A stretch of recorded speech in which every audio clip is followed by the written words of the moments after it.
ought to be sufficient. Hey guys, Mercedes Mike here. I am in northwest Pennsylvania. I just got out of Erie and I'm heading to Meadville to meet a good friend. Another full day of work, but it's Friday, so looking forward to put a bunch of miles down this weekend. Car's vibrating like crazy today. Don't know why. It's always something with this thing. I don't know, maybe the tires are a little square from sitting all night. I don't know, I've heard that about off-road tires, so maybe as they warm up, they'll be better. I did just get on the road about 10 minutes ago. I don't know, it's obnoxious. I did pop into a record store in Erie, check out some stuff there. That was fun. You know, and you show up to a record store in a Rush shirt. They dig it. I dig it too. They didn't have any Rush tapes though.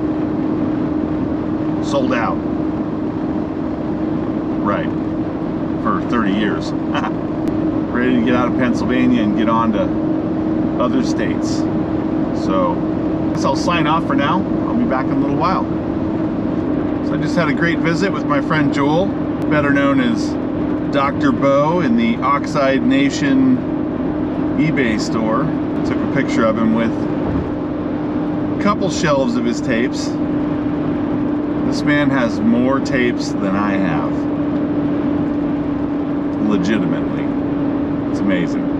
He has an unbelievable cassette tapes. Blank cassette tapes. Tons of them. Every brand and option you can imagine, he has them. There were very, very few things that he did not have. I only maybe stumped him on 2 different ones. All right. Ohio, find it here. We'll find something here. Yeah, now I'm rolling down Interstate 80 West, which I could take this the rest of the way home. That wouldn't accomplish my goals, but I could. I'm gonna stop in Ohio tonight, taking it easy, I think. I don't know how much further I'm gonna go. I was talking about Joel and the tapes. About 10 years ago, maybe a little longer, I found the tapeheads.net website. And they had a forum there, and everybody was talking about their tape decks and what tapes to use, what tape decks, all that kind of fun stuff. Reel-to-reel decks, pretty much anything to do with tape. And, you know, I'm a guy that never really gave up on tapes. Because to me, you know, they were always, I always had high-end gear. So the tapes always sounded great to me. And you guys know, I'm a tape guy. I've mentioned it before. Playing the tapes on the road. You know, I got some tapes at a record store recently, which is cool to have some new music, because I've played all the old music I have, like, you know, 3 or 4 times already. So, it's a long trip. So Joel, aka Dr. Bo, has been buying up tapes. Yeah, probably more than 10 years ago he started. But when people were just giving them away and, you know, nickel a piece, 50 cents a piece, just get rid of them. And that was, you know, I don't know if he saw that they would become more valuable again, or if he just loved them. I mean, me personally, I still use them and I loved them, and if I found a good deal on some tapes, I would buy them. So I always had tapes. But, and those of you that have been to my house, I mean, you know by now that I have a lot of Mercedes cars. So multiply that probably by a factor of a lot. I don't even know. I'm not going to try to do math here. I have a lot of tapes.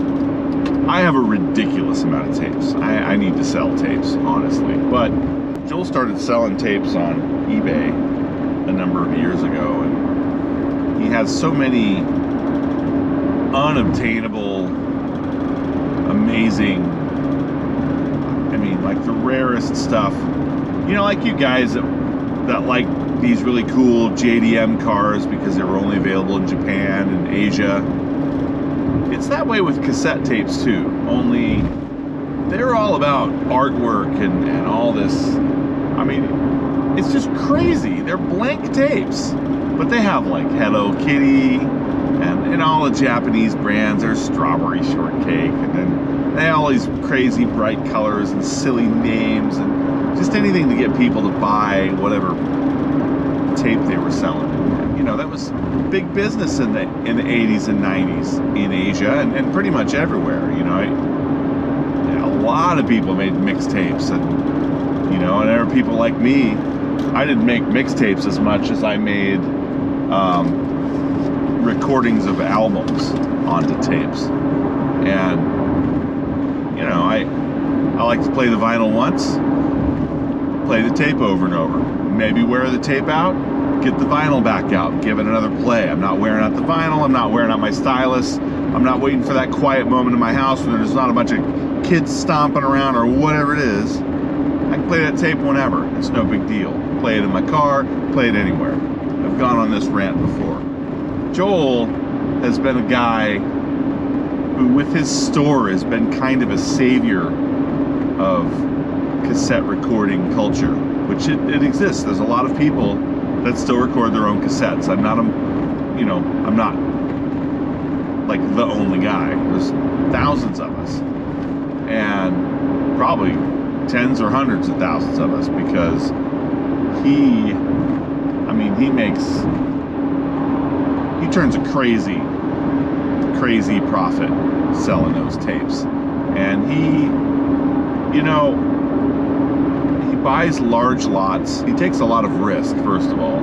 He buys large lots from Asia, and you know, stuff that it's out of people's reach, because sometimes you got to shell out a few $1,000 to get this quantity of tapes. But then he turns them around, and you know, and it's work, and it's nickel and dime work, but in aggregate, he's got a great business model. And I mean, I envy him. I'd love to be that guy, because he's as excited about it as I am. You know, we're walking around his shop, and oh, look at this, you know, this is a Sony UXES from 1986, and I remember these, and I do remember those, and I am excited about that sort of thing. And I know that's like boring to 97.5% of you watching, maybe more, but you know, those high-end tapes that I could barely afford, I would save up. I had a paper route, I did the whole thing, save up money to buy a one blank tape so I could record just whatever, you know, somebody's albums, my albums, CDs when they were starting to come out. I don't know, you know, people didn't have CD players in their cars, so you recorded CDs onto tapes. You played the tapes in the cars. This is what you did. Yeah, Joel has just been this, you know, and there's a few people out there that are doing a lot with tapes, but Joel, it's the master tape store. There's just, if you're looking for a specific tape, that guy's got it. If he doesn't, like you're getting it from Russia or some crazy place. Okay, enough babbling about tapes. This is West Beach State Park, West Branch. I didn't see that, but we're in Ohio, and I haven't gambled here. So I'm gonna try to find an off-road spot close to this lake that I saw over here. West Branch State Park. West Branch. And again, we're in Northeast Ohio, off the Interstate 76. So, we're gonna see what's up. Boat ramp, picnic area, closes at 11 p.m. I think we're a little bit before that. This is looking kind of paved though. It's not really looking like what I would call off-roading or gambling. It's really not what I'm after though. Well, I'm not going to call it a waste of time. I'll just say I'll keep looking. Okay. Found a little spot off-road here, and Northeast Ohio. And there is some trash. I'm gonna dig a little deeper and see what I can find here.